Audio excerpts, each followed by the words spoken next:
Good morning, everybody. We have a good number of participants on the line, which is fantastic. Welcome, everybody, to this morning's webinar, and huge thanks to Tim Hopkin and Sam Nobbs at Land Management 2.0 for hosting us today and for giving us the opportunity to spend an hour together discussing a very, very important topic, which is close to all of our hearts. So my name's Robin Price, and I'm the Managing Director of Water Resources East. And I'll just give you a very brief introduction to Water Resources East, and I'll explain a few kind of rules of how we're going to run today's webinar, and then I shall hand over to the expert panel who are waiting to speak to you today. So yeah, I'm Robin Price, and Water Resources East is one of the 5 regional. We are the Regional Water Resource Planning Group for Eastern England, and we're one of 5 regional planning groups operating across England and Wales. And what we're looking to do is develop collaborative regional water resource management plans that also look to join up the worlds of flood risk and water quality. Now, we're unique in WRE in that we are an independent, not-for-profit company, and we operate as a membership organisation. And last week we were delighted to welcome our 100th and then right the way through to our 106th new members to the WRE family, which is fantastic. And we've got local authorities, we have farmers and landowners, we have water companies, internal drainage boards, environmental organisations, food producers, energy suppliers, and universities within our membership, which is fantastic. So a very diverse group of organisations, all helping to solve the region's water challenges.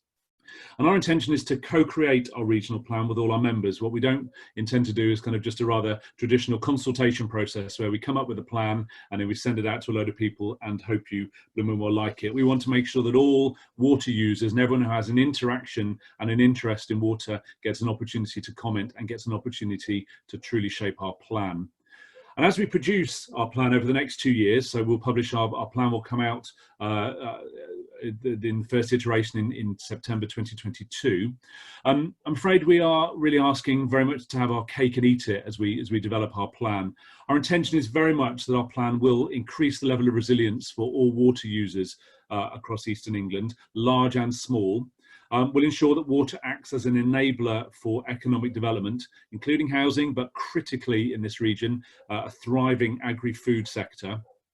But also, really importantly, that it demonstrates measurable, tangible environmental restoration and improvement. And that's really what we're here to discuss today. Is it really possible to have a really flourishing, continuing to improve environmental landscape and have a thriving and continue to improve agricultural and food production sector? So we really hope that the answer is, of course, yes. So that's what we're hoping to do, is say yes. Hopefully no one's going to say, no, you can't.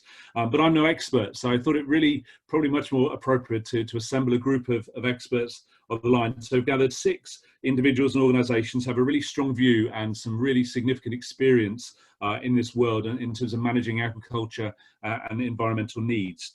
And I'm very fortunate that they are very willing and very grateful they're willing to share their experiences with us. So over the next half an hour or so, we'll hear from our 6 speakers. We'll have a few minutes for each speaker to describe their work, their perspective, their thinking on this very important subject. And then really we'll hand over to you, the audience, in terms of some Q&As, and I'll open the floor to a panel discussion.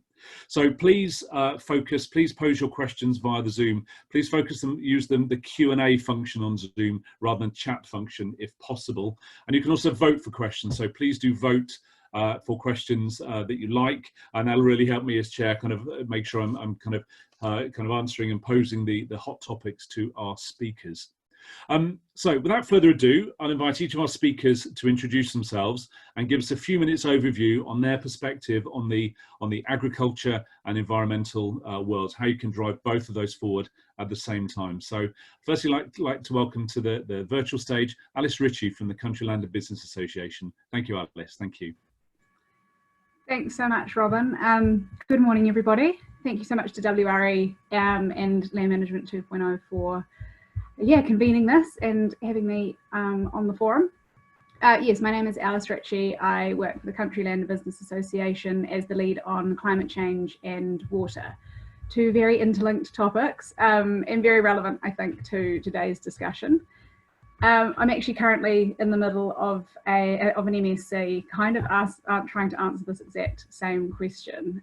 It's on global food security, but it's really all about this. How do we feed a projected 9 billion people by 2050 without contributing further to the climate crisis, the nature crisis, and without running out of water, really. But the way that I see it and the way that the CLA sees it, it's not really about a flourishing environment or food production or thriving agriculture. It's not really a choice. We need both, and we can't have one without the other. I don't think that's more evident anywhere than the east of England, really, where Water Resources East is operating. But I do think it's really important that we start by acknowledging that to produce food, farmers rely on a thriving environment. They rely on access, secure access to clean water. They need healthy soils. They need to be resilient to flood and drought. So in short, they need the healthy environment and flourishing ecosystems to make sure that they're able to produce high quality food consistently. So the CLA has been kind of pioneering in this space over the last few years and has been advocating for a payment for public goods model for agricultural policy for a really long time. We really believe that farmers and landowners are the stewards of the environment, and that a new scheme in England that pays land managers based on the public goods they provide will help us achieve this. So the public goods that they've listed as part of this future, the public goods that DEFRA has listed as part of this future scheme include clean and plentiful water, clean air, protection from environmental hazards, mitigating and adapting to climate change, always forget a couple, thriving plants and wildlife is one of them. But the important thing here is that farmers and landowners also rely on those things just as much as the wider public do. So it's in our best interests to be making sure that we deliver them. As it's obviously not the easiest of problems to necessarily solve, I think it's really important that we use a combination of solutions to tackle it, and I'm hoping we'll be able to go into detail of some of those today. We need to make sure we've got really fair government policies that combine both incentives but also regulation where appropriate and where evidence-based. We also need some really innovative solutions, investment in national infrastructure, particularly in the water space.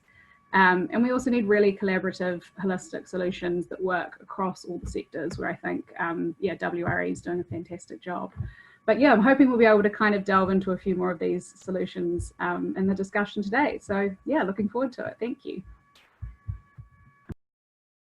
Thank you very much, Alice. That's a great scene set. Yeah, really appreciate that. And yeah, as you say, I hope we'll be able to explore maybe some of the roles of incentives versus regulation and everything. That's something I think we'd be very interested in discussing maybe earlier. So please start some questions coming on the Q&A. That'd be fantastic.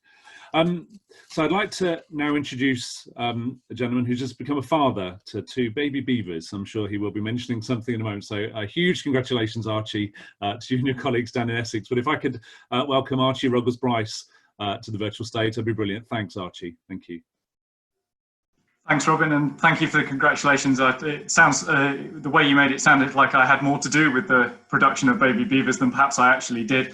But that's one of the wonderful things about beavers is they just get on with it and they do things without any kind of payment or intervention. So that sort of sets quite nicely the scene for what my view on this is that I entirely agree with a lot of what Alice has said in terms of we need both a productive environment in terms of food and fibre, but also a productive environment in terms of environmental goods, clean water, and one cannot happen without the other. And I think that the issue that we've got at the moment is trying to understand how changing government policy in the UK can provide the right incentives, provide the right links, but also then itself become more holistic.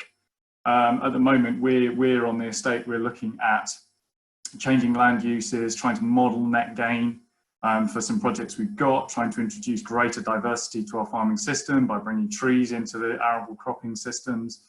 And we're running into a lot of policy barriers and practice barriers from this. There is a lack of evidence for a lot of the things that we're trying to do. So my approach to this, and I think this is probably something we can pick up more, is looking at it on a holistic basis. So what is the right framework to appraise all of these potential ideas that we have in terms of how we use water, how we use land, where do we produce biodiversity, how do we produce crops? And the one I tend to favour is looking at it through a natural capital lens, because I think the way what that does is it leads you down a road where you can't exclude anything. So you can't say, I'm purely doing this for you know, a good wheat yield, or I'm purely doing this because I'm protecting curlew habitat or something like that. You have to, and you're compelled to look at your land management choices in a much more holistic, much more rounded way. And the other interesting thing is that for me, government policy is only really part of the equation here. We need to use the way we produce land to link into the bigger picture. So Alice has talked about some of the climate change, some of the biodiversity crisis elements that we've got to try and deal with. But it goes more widely than that. You know, we're guilty in the UK of focusing quite exclusively on domestic policy. You know, how can we make the new environmental land management scheme work for us? And I think there really needs to be a much more overt link to climate on a global scale. And talking to a lot of people that invest in agricultural land and land management across the globe, it's, you know, the questions they want answered are the same ones we want answered in the UK, but there is no overt policy link between how do we demonstrate in our part of the world, and we're in a highly productive part of East Anglia, how do we demonstrate that the production of both food and ecosystem services, where does that sit on a benchmark scale globally? But also, how do we relate the products, in some cases the non-market products, so the ones that we're producing that we don't currently receive any income for, clean water being a great example, flood risk management, we've got a flood risk management project on the estate, and that's where the beavers come in for us, but we're not being paid for that. We're certainly not being paid for the outcomes of that yet. How do we frame this in a way that some of these other buyers might get interested, but also we can have a conversation on an equitable basis with global corporates who are looking at natural capital accounting across their supply chains? You know, we need to be much cleverer in the UK as to relating ourselves to the global environment. And I think that will allow us to feed in and sort of answer some of those questions that we have, the necessary trade-offs between producing food and producing environmental goods, because there are trade-offs, there will always be trade-offs between those. How do we then relate those both internally to us on our farm, regionally, Robin, in this sort of area that you're looking at, but then also globally? You know, one of the big questions is, if we do the right thing here, do we then displace our environmental impact somewhere else? It's really important that we don't. So therefore, we need to be looking at this on a much more holistic basis, right down from the individual farm scale, right up through national, through international levels. And I think rather than sort of focusing on specifically what we're doing here, I would sort of leave my introduction with a suggestion that something along the lines of a natural capital approach is a really good harmonizing way of bringing all these different scales together, right down to the individual field scale. So I'll leave it there, and hopefully we'll stimulate a few interesting points.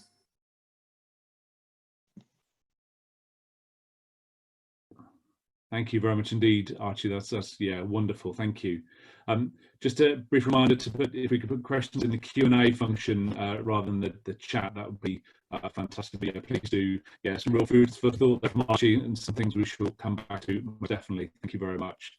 Now I'd like to introduce Pamela Abbott from the Norfolk Wildlife Trust. Yeah, over to you, Pamela. Thank you. Hello, great to be in this company and to meet all the participants virtually. I'm Chief Executive of Norfolk Wildlife Trust. We have 5,000 hectares of land that we manage for nature, and around 36,000 members who support us in this, as well as our corporate members. And I think I'd like to agree, of course, with Alice and Archie that, you know, the natural capital approach and this looking at this spatially and holistically is absolutely the way to go. It's not that, you know, you either have a thriving agriculture or a flourishing environment. Actually, in order to have a thriving agriculture, you need a flourishing environment. You know, we know that 35% of the world's crops are dependent on pollinators, but we also know there's been, you know, a 41% decline in abundance of wildlife, you know, since 1970. I won't throw lots and lots of figures at you, but the figures don't look good. And I think the really important thing is making space for nature, having a pride in nature, and looking at this spatially across the landscape.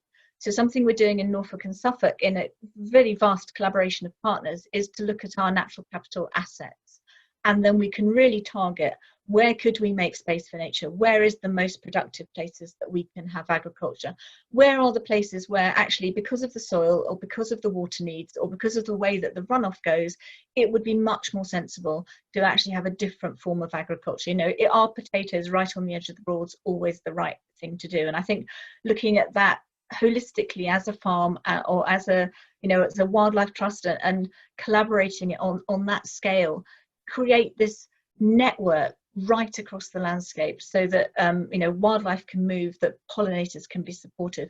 I think there's some fantastically creative approaches in the east of England, the kind of arable agroforestry where you have a sort of mini orchard right in the middle of your arable field, and you see sort of, you know, tenfold increases in the biodiversity of the insects who are, you know, the pollinators for the arable.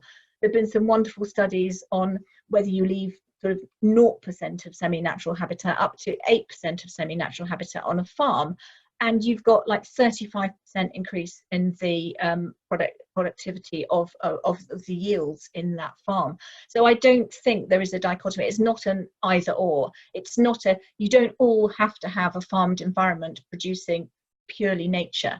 Actually, if there is some semi-natural landscape, and I think all the way through from the regenerative agriculture where, you know, it's much more lower input and the sort of no-till and that kind of thing, right the way through to making some space for nature across the farm. So you've got this network and these wonderful bee lines which are all across, you know, the whole of the landscape.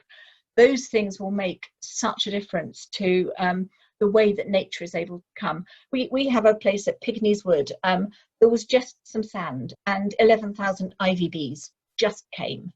You know, we did nothing specialist to that particular area. We just left it and nature came along. You don't have to have a castle and an entire kind of estate in order to rewild and allow nature to come in. And so that biodiversity can thrive alongside the kind of nature. And there are wonderful people to advise. You know, we're very happy to give advice. There's all sorts of organisations out there that if people, you know, whose specialism is more agriculture, then actually, you know, we really, really want to work in partnership. And there are various places across the landscape where we know that farmers and wildlife trusts and other sort of NGO landowners have kind of gathered together to create this landscape scale opportunity for both nature and sort of sustainable agriculture production. The schemes of the future, I think, need to provide, you know, the kind of public money for public goods are really important, and trying to think about how we put a value on, you know, how to put a value on dung beetles. People have done it. People have put, you know, nearly £400 million a year value on the things that dung beetles do. It's fantastic and amazing. Who would have thought that? If we had, you know, if you just kind of, you didn't think about what particular treatments you're using on your cattle, then you know, for some you don't get the dung beetles, for others you do. And actually here, nature is able to do the work. So I think that really creative approach, that pride in nature, that I know is present in, you know, landowners and farmers, and really celebrating that as well as incentivizing it, and where necessary, regulation to kind of ensure that the worst of it isn't allowed to happen. So thank you. Wonderful. Thank you very much. Thank you very much indeed, Pamela. So celebration, incentives and regulation, maybe we'll come back to that as well. Do we celebrate enough some of the successes of what we're doing out there? Fantastic. Thank you very much, Pamela. I'd like to invite Tim Place from Place UK to now join us and take to the stage. Thank you, Tim. Thank you very much, Robin. Really kind to have us on. Yeah, my name's Tim Place. I'm Managing Director of Place UK Limited. We're soft fruit growers close to the Norfolk Broads, growing strawberries, raspberries, blackberries, cherries and rhubarb. We're selling fresh to the UK multiples and frozen fruit to our manufacturers. And yeah, no, very much agree where this is very much going. We need to do both. We're seeing good demand for soft fruit in the UK. The healthy benefits are being highlighted, and consumption is increasing. And it's how to do that and work with the environment. We're starting to produce we're moving forward quite quickly, I should say, in producing a holistic water plan with the Environment Agency and Natural England to include all, we hope, environmental bodies and users in our area, and to try and solve this problem. We're trying to help ourselves. Very much our production is, with the use of water, has moved forward massively in the last 10, 20 years. The move from sprinklers to trickle irrigation, using accurate soil measurement equipment, understanding the exact requirements of each plant at different growth stages. This has actually massively reduced the water usage that we've thought the plants have needed. It's actually given us better fruit quality, better fruit flavour and shelf life by reducing the water usage. We're looking at reducing the leaf area index on plants. We remove leaves to try and help with the amount of transpiration on the plants. And we're making it work. The multiples seem to want what we're producing, and it's how to make that ability for us to produce to move forward. But of course, the other side is the environment side. And as growers, we want to support the environment, and we've got to make sure it improves. So we've very much got to help on that side as well. And I think with the work we've been doing in our area, we've investigated some ecology, hydrology in our area, and trying to understand how it works better, so that we can try and give the environment exactly what it needs.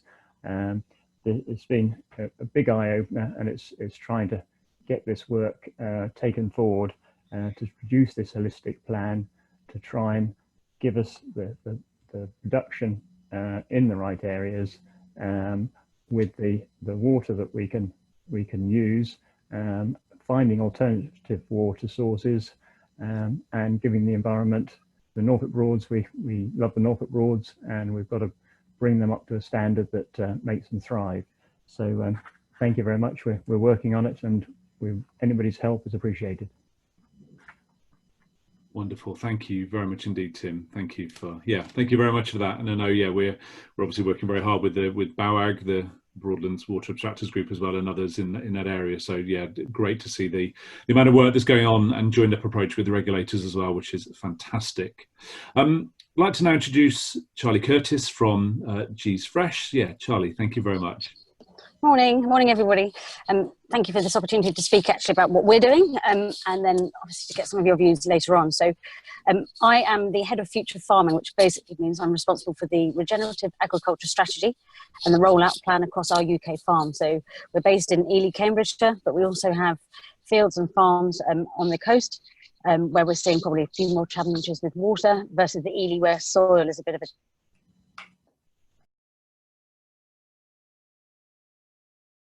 realise this at the time. We had the farmers sitting in one room, the conservationists in another, and me as the soil and water person in separately. And it was only when we started talking that we realised that they were all intrinsically linked. And actually, the more we did on conservation, it was amazing how much more wildlife we brought back onto the farm, and then how much more pest control we were getting. So as much as we've kept them separately for such a long time, we realised slowly that actually they all need each other. And if you strengthen one, the others all come along. So the field was set out. We started looking at rotation. We started looking at crops. We started looking at cover crops. We started changing the shapes of our fields to not be sort of scraggy fields anymore, but take out areas that were slightly odd, like corners, and plant trees in there, plant bird mixes. We linked to the RSPB because we suddenly realised that none of us had any experience with birds whatsoever, and they came and helped. And that's our journey so far. I think we've now continued to the point where we're testing our soils, we're looking at plant health, we do all sorts of fantastic work on crop nutrition, and very much looking at ways to feed the soil so the soil will feed the crop. We're also thinking very much from the lens of nutrition farming, where actually if a plant is healthy enough, it can fight off its own and create its own defense. So somebody said we were morons the other day, which made me laugh quite a lot, but they called us morons, not because we are morons, but because we keep adding more and more and more onto things, because we're not being sustainable within our environment. With regard to water, you can imagine salad crops take a lot of water. So we have a lot of overhead irrigation, and we're slowly moving to drip irrigation. learning how to do that. We have a sister farm in Spain who's given us a lot of support and making sure we don't do too many wrongs before we get to the right. It's expensive, and the supermarkets still want the same price of the raw material that we're selling. And so I think they're challenges that we're going to face along the way, I think, with all these steps. I think, I work outside. I'm even outside at the moment. As farmers, we love being outdoors. This is we feel most comfortable. We wouldn't be doing anything negative to the environment if we knew we were. Probably very focused on farming though. And so what I've been doing, what me and the team here are doing, is putting back hedgerows and, making our vista more suitable for our environment, I suppose. And we've seen a lot of benefits. Similarly to somebody said earlier about, natural capital. Well, we've brought back, I think it's over 10 of the red list revival birds onto the farm just by doing this. We're starting to see birds that we shouldn't, that we haven't seen for a long time, like turtle doves, coming back into this area. With regard to water, particularly for us, we're on a drainage system, but we are doing all sorts of projects and work to understand if we could use plants to clean the water. What else can we be doing there to make it more available? We have a sub-irrigation network in one of our farms, which cost a lot of money, but it now means that we don't have to irrigate over top. We just irrigate and raise the water table, which is incredible. And it's a fantastic carbon piece as well. So I think from our side and from the farming piece, I suppose resource training, we're very lucky. We're a large farm, but we are a minority. I think the smaller guys that I work with and talk to don't have that resource and that time to go and learn about all these things that we're talking today. And I think that's really, really important. And then they don't have the resource to do it anyway. So even if that's having a person, like me, going around and doing all this work, they're not always possible. And then I suppose it's the financial resource. This is a big challenge for all of us at the moment, and it's how, is it incentivized, or I think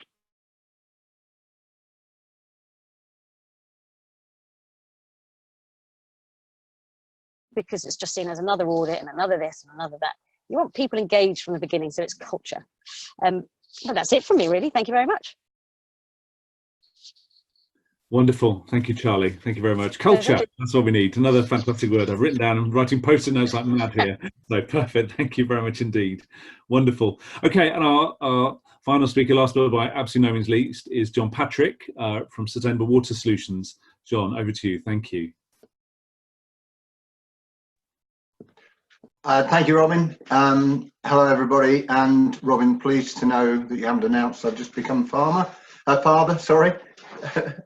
My background, I run with my partner Paul Bradford, a consultancy business helping farmers find sustainable water in East Anglia, and we've recently been asked to deliver a new water capture project, which I'll come on to shortly.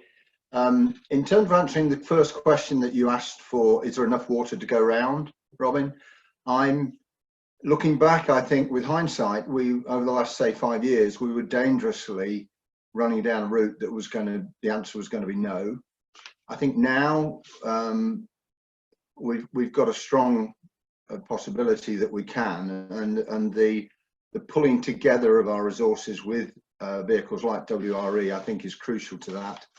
And so for the future, I'm very optimistic. I believe we can, if we get organised, make the changes necessary so that we can meet all stakeholders' requirements.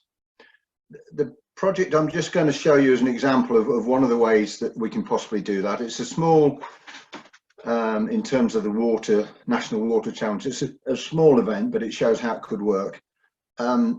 Based in East Suffolk, we've got a very intensive fresh produce business as a whole. It's the increasing demand for more vegetable crops in the area. Farmers were given licenses 20 years ago that were appropriate to the environmental need. The environmental requirement of the last 20 years, HAB's Water Framework Directive, now means that the agency recognised we have over-abstracted groundwater. So there will be no more groundwater in our area available for farm production, and there will actually be clawback on some of those licenses in the next round of licence reviews. So in a position where we've got increased demand and reduced supply, things weren't stacking up. The obvious place to look is high flow floodwater on the rivers in the winter. And with that comes a need to build reservoirs. So an output from a really useful initiative called the Holistic Water Management Project, formed 7 years ago, started looking at, gathered all the stakeholders from the area, not just agricultural ones, but planning, environmental, IDB, various people who had an interest in water, and said, let's look at it from a total position before we start looking at what I would call the selfish individual interest. And one of the outputs of that was, why, when we're short of water, fresh water in the area, are we pumping millions of gallons into the North Sea through the IDB pumping arrangement? It was not logical to be doing that.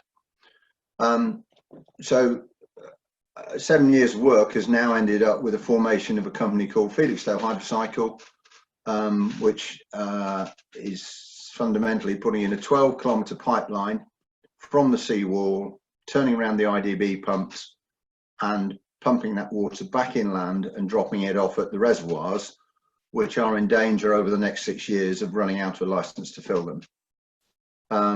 It is 6 farms. Initially it was 12. It's reduced down to 6 farms. I should say, in the early stages of this, ESWAG, East Suffolk Water Cycle Group, were fundamental in getting the collaboration and the interest to do it. The reduction from 12 to 6 was based on the appetite for individual farmers to pay the bill. And those 6 farms have stuck with it all the way, subject to capital grant support, which I managed to get a grant from Interreg out of Europe just before we left Europe. And that scheme is now in place, and the pipeline is going in, should be up and running by 1st of Jan.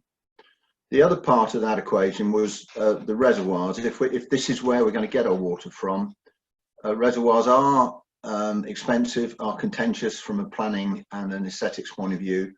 So we've also, within that, doing a trial to put the water back into the natural aquifers in the ground. So it's called managed aquifer recharge.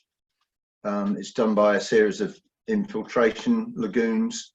The water is fed off the pipeline into the winter, back into the natural aquifer, recharges that level to a level that the Environment Agency is prepared to let us take a large proportion, back out.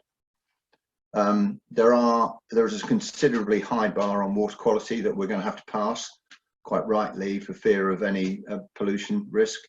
But that is a trial that will run next year, and hopefully prove a bit of a roadmap for future development. That's an example of a way of capturing a wasted resource. In terms, just coming back to how we might get from a hindsight position that we aren't capable of water for all, I think there is evidence, particularly with the likes of WRE, that we are getting organised. But when I looked at this 3 years ago, when I first got involved, we had a massive range of stakeholders, all behaving individually. And I think, as Archie said, this holistic approach is absolutely crucial. I sat down and drew on a bit of paper, a kind of spider's web of all the ways that you could influence the outcome of water. And it was a complete mess. I'm really pleased we're starting to streamline how we influence water decisions. And I think it is crucial that that has a clear long-term strategy. Too much of what we've done historically has been reactive and not proactive.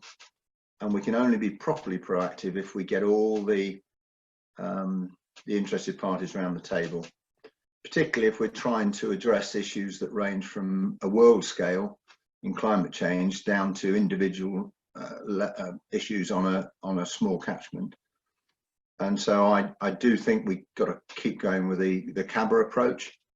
I think it is dangerous if we don't, that we could end up with a national policy, which is very hard to interpret at local level.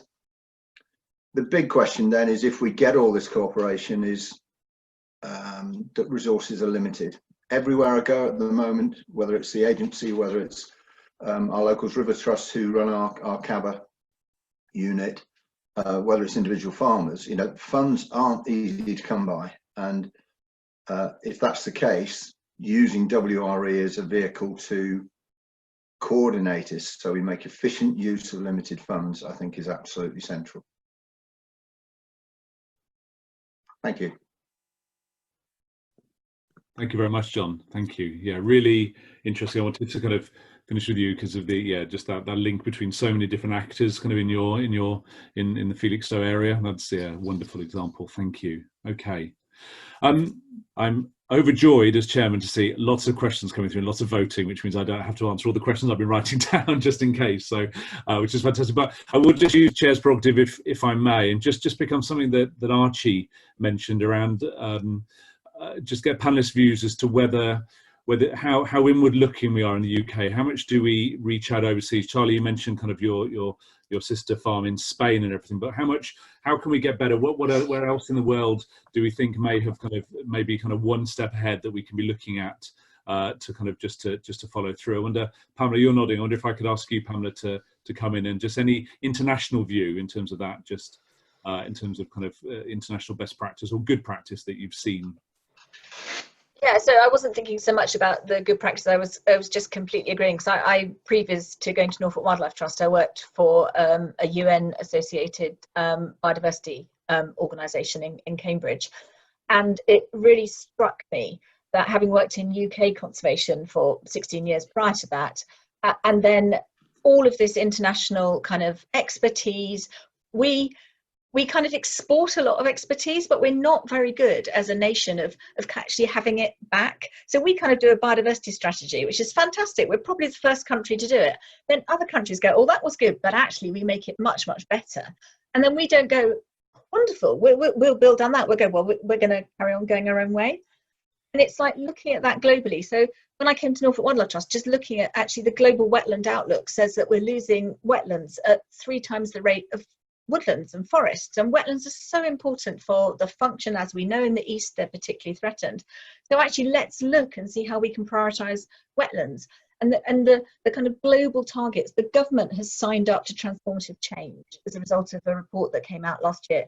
It's kind of probably going to sign up to something like a sort of 30% of land conserved in some way for nature by 2030, or it may not. I mean, but actually that's kind of what the global environment, that kind of global policy making, then it comes back into UK policy, and then we then have to implement it. So if we can go about and say, well, actually we've looked out there and we've seen what people can do, and let's make that, let's offer then to government, a bit like you were saying, John, about being proactive, not reactive. We then offer to government, actually we have a solution for this. We see what's coming. We know you've signed up to transformative change. Here we are as a group of landowners and land managers with all of our different challenges. We're going to come together and collaborate and say, this is a way that we can solve that. And I just think that's so powerful. And I love Charlie's examples as well of that kind of learning from abroad and partnering.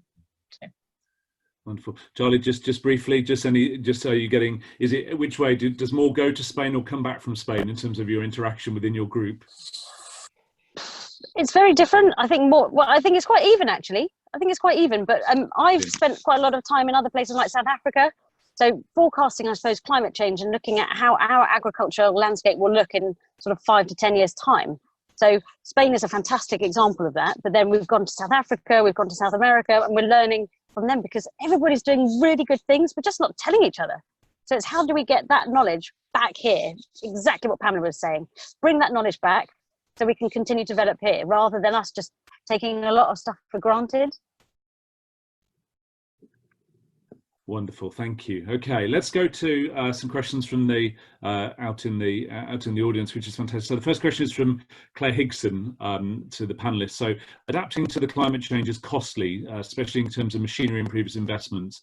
Do the panel have any views on the continued viability on specific crops of wheat, potatoes and sugar, and how growers can be really supported to change the crops to more suitable, less water reliant crops?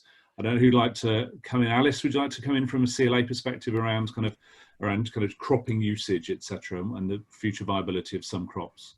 Yeah, that's a really interesting question, and I think we're also kind of caught up and focused on getting to net zero by 2050 that we forget that we're actually locked into a significant amount of climate change at the moment. We're not on track to meet our climate change goals too. So at some point we're going to have to adapt to a changing climate. And the Environment Agency published a report last week or the week before with the most terrifying infographic showing how hot it's going to get here. We're looking at sort of could be up to 7 degrees warmer in summers and things like that. So this is a space that I think we rapidly need more research and development and more investment to try and find the right kind of crops that we can be planting.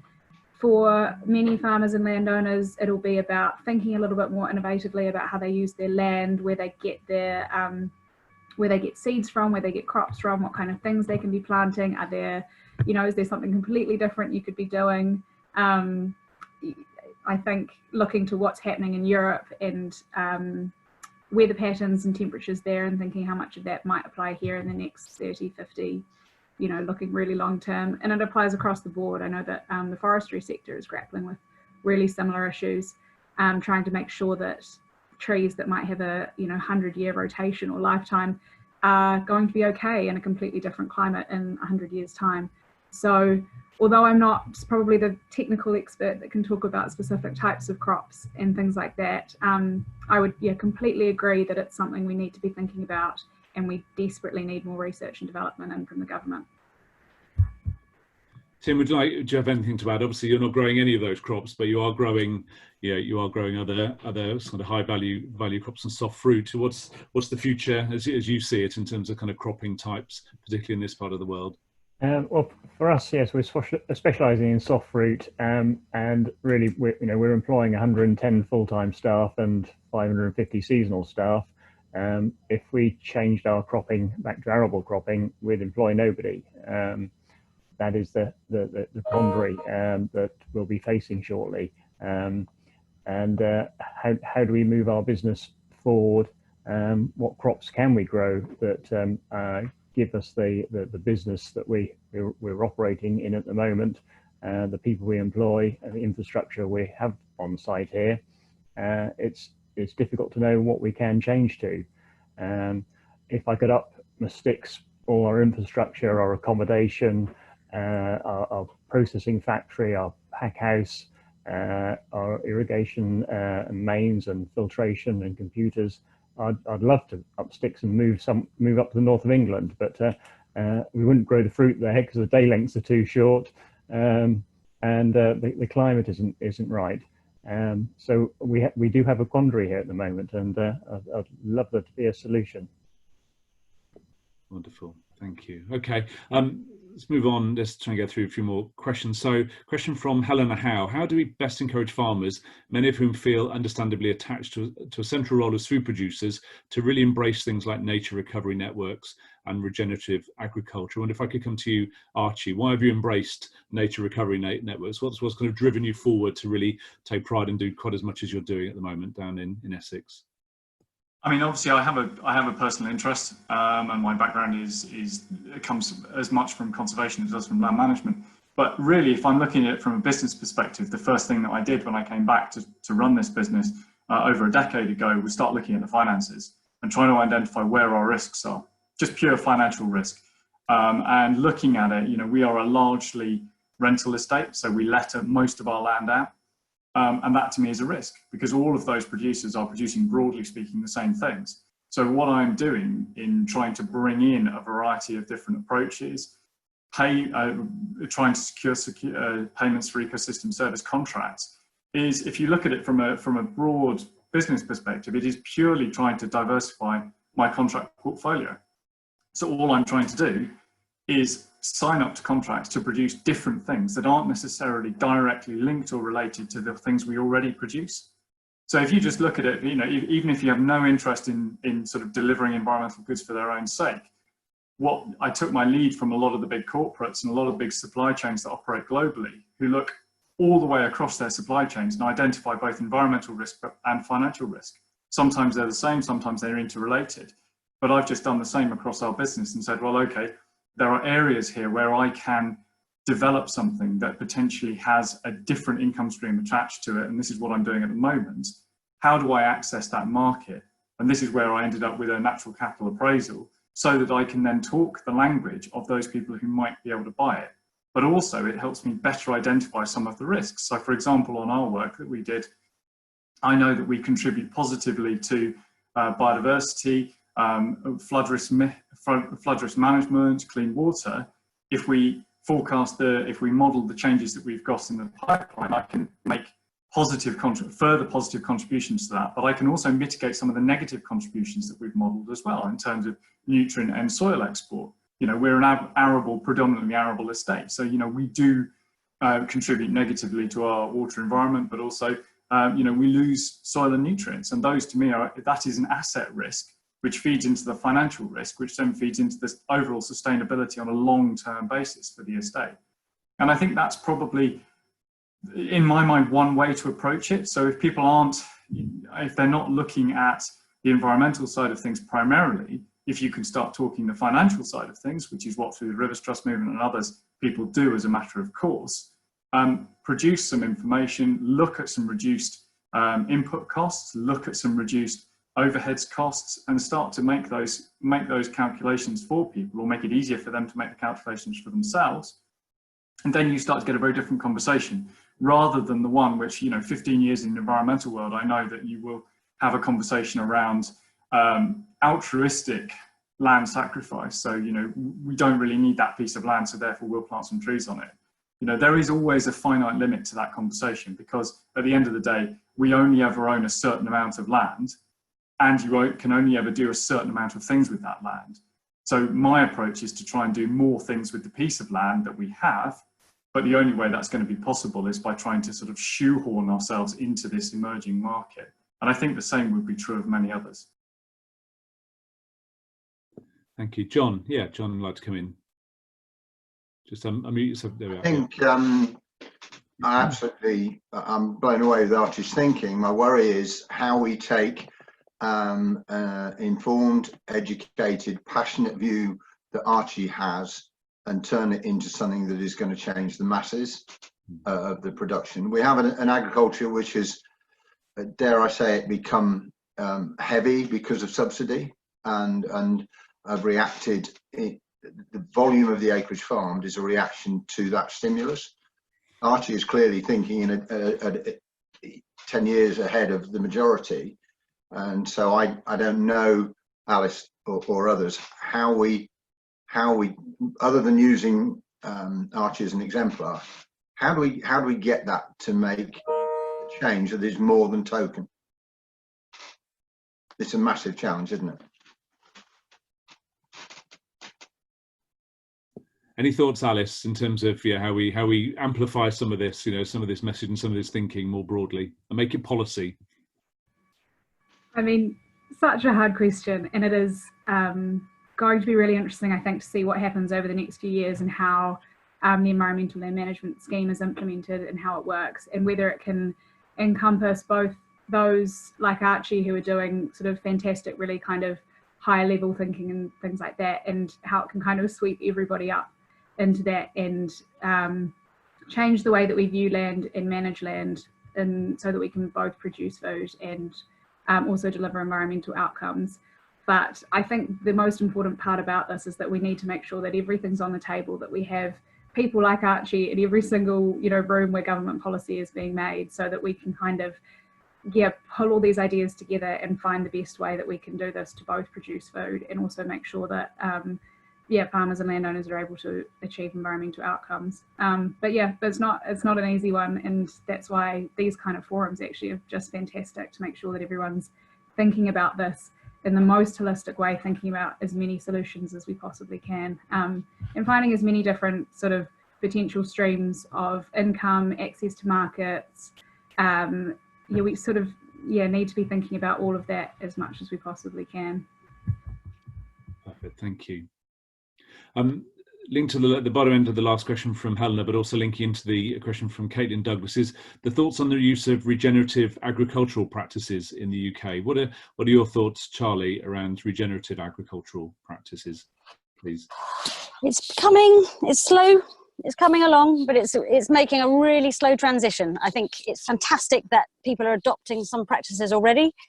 Cover crops are happening all over the place. People are starting to really think about stuff, but the challenge we've had, I suppose, is that everyone wants to run with it. Everybody wants to go no-till. It's not possible. You know, you have to progress through these things, because the next year it fails and then they're like, well, I'm not doing that again.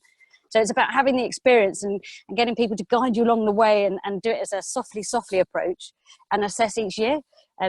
We've done bits and pieces here that the first year it was an absolute disaster and I thought I was going to get a P45, but the second year it was okay, thank God. So, you know, it's looking outside of our box and looking at the States with the no-till movement, looking at Australia with, you know, no fertilizer, South Africa, no water, and figuring out how we can put those practices in action here. And what I've done within this group is connect farmers from here to farmers from overseas, because it's all well and good having people tell them, or leaflets to read, or another policy to read, but actually farmers are pretty seeing is believing. If you can show them, and you can show them how to do it, and you can show them the outcomes, you're significantly better at getting, or rather you're going to get a much better pickup than if you just ask them to read a book or two, because that just doesn't happen. Brilliant, thank you. Archie, thank you. Just wanted to pick up on that. I mean, I think what Charlie said is absolutely right. I mean, and one of the reasons we're doing what we're doing on the estate isn't because I've got policy aspirations to change the world, although I would like to change. It is so that people can show, so that I can bring people to the estate and show them what we're doing. And the focus I have at the moment is on one particular ecosystem service in terms of flood risk reduction in water. But it is very much, I completely recognise the scene. I'm like that as well. You know, I went around the country and I read the papers and I had the headspace to do some of that. But even when it came down to it, it is very much, well, what does that look like in my farm? You know, which of my areas could work for this? And I'm having those conversations with the estate at the moment, and they understandably want to see a bit of evidence. And I think the regen ag movement is great, but it does need to be supported by a lot more localized UK-based evidence, because I was looking at soil carbon sequestration, trying to model that across the world for under regen ag practices, and I had a range of sequestration rates that ranged from something like 0.1 tons of CO2 per hectare up to 20, all published, all under regen ag things. I mean, how are you meant to make a decision as to which one is appropriate for you? And the same is for any ecosystem service. So, you know, I completely recognise the seeing is believing, and I think it's incumbent on all of us in the UK that manage land to be as open with our failures, as Charlie was just then, as it is with our successes. And I think the government policy needs to support that, but also the environmental goods movement in terms of both private provision and public provision needs to recognise that actually we can't have absolute certainty, and contracting on the basis of absolute certainty is just not going to work. Wonderful, thank you, thank you. John? I'm not muting right. Oh, no, you muted yourself, sorry, unmute, wrong way. John, you need to unmute, sorry, John. That's 20 quid I owe you now. Water Aid, come on, my favourite charity. The balance here is somewhere between, and this is the bit I'm really interested in, the pace of this change, is if you take Archie's aspirational position, which is, as I said, great. You've got Tim with his current position, where he is threatened by immediate loss of water resources. It's great to say we need to move to the aspirational, but there are significant business risks around how we're trying to handle our water resources holistically, and regulation around that. And it's somewhere in the next 10 years, I just would like to understand how are we going to make the change without damaging significant, well-thought agricultural businesses in that journey. And I don't see where that forum sits at the moment. I'm saying that it's streamlining in terms of water with WRE's input, but if you look at the wider picture in terms of government policy and then coming down to the shop floor, I struggle to see where that forum is. Thank you very much. Pamela, want to just come in there?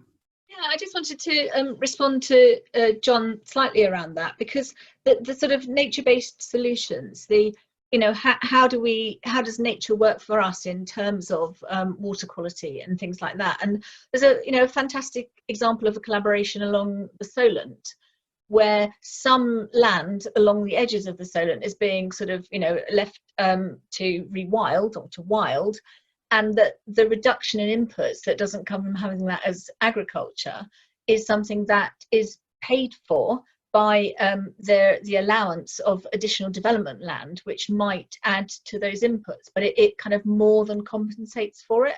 So I think and that as an exemplar. And then if you looked at that for us in the east towards the Broads, you know, nature needs the Broads, the tourism industry needs the Broads, you know, recreation needs the Broads. So actually, could we not find a way so that some of the kind of the finances that roll in the direction that isn't traditionally towards agriculture could actually roll towards trying to make different land uses in those particular places, so that you don't have the water companies having to kind of, you know, purify the water quite so much, you know, just like the wild Ennerdale that happens up in the Lake District. So we actually sort of have that much more creative approach, and I think if we could learn from that, and that's why it's fantastic the Water Resources East exists, because it is a forum for that kind of concentration of ideas and good practice.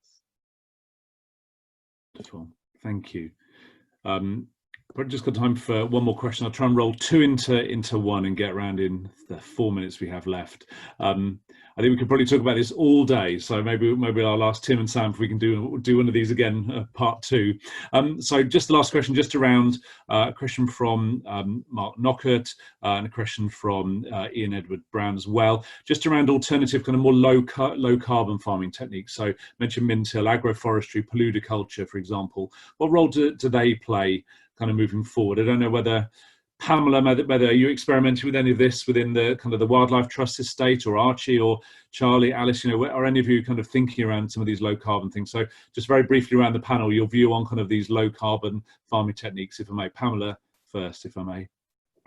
Yeah, so I don't think we've gone quite as far as paludiculture, but we do certainly have very extensive grazing, and we are, you know, and we restore wetlands in order to kind of maintain the biodiversity function of those areas. So I don't think we have production as a result of it, but we certainly do have those other ecosystem services that are provided, the natural flood management and the carbon sequestration, you know, so I kind of think we're probably not on the agricultural production side of that, but we are, you know, we have quite a lot of sheep and cattle and ponies and that kind of thing. So we do have that sort of traditional livestock over an extensive area. Yeah. Alice, what are your thoughts? Yeah, please. Thank you. Yeah, no, it's another great question. I think the most recent Committee on Climate Change report on land use estimated that with if we undertake a lot of low carbon farming practices, which might be just using fertilizer more efficiently, improving livestock health, covering slurry stores, all of that, plus agroforestry, plus peatland restoration, which might involve a bit of paludiculture, we could save up to 20 million tonnes of CO2 equivalent by 2050. So it's so critical to meeting our climate change targets, but there's obviously a huge number of wider benefits in terms of soil and water management. But I was quite interested in the aspect of the question that asked how we get farmers interested in it. I think it all comes down to getting everybody doing a carbon footprint and a water audit, and getting everyone from, you know, the big estates to the smaller farms, everyone thinking about where their hotspots are. You know, that as the saying goes, if you don't measure it, you can't manage it, or the other way around, whichever one it is.